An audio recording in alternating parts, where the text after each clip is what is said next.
ડભોઈ જંગલ ખાતાનો અંધેર વહીવટ ગુજરાત સરકારના વન અને પર્યાવરણના કેબિનેટ મંત્રી શ્રી કિરીટસિંહ રાણાએ 2020-21 માંગ ₹25,000ની ગ્રાન્ટ ડભોઈ તેમની જ ઓફિસની સામે જંગલ ખાતાની ઝૂંપડી રિપેર કરવા આપી હતી. આજ દિન સુધી જંગલ ખાતાની ઝૂંપડી રિપેર થઈ નથી. ₹25,000ના કામમાં જો 4-5 વર્ષ નીકળતા હોય તો લાખોના કામ જંગલ ખાતાના વહીવટી અધિકારી કઈ રીતે ખતવી દેતા હશે એ જોવાનું રહ્યું.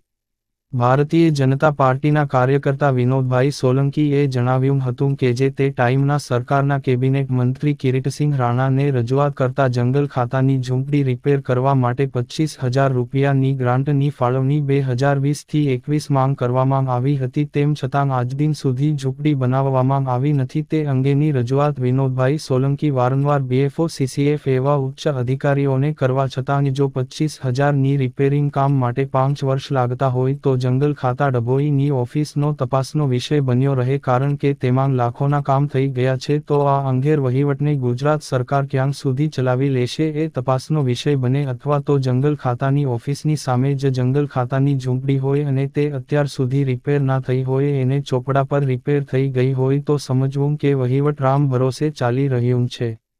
એક જાગૃત કાર્યકર્તાએ ઉચ્ચ કક્ષાએ રજૂઆત કરવા છતાં પાણીનું નામવું હોય તો શું સમજવું તેમ જણાવી આક્ષેપ કર્યા હતા. રિપોર્ટર ફઝલ રજા ખત્રી, GPK ન્યૂઝ.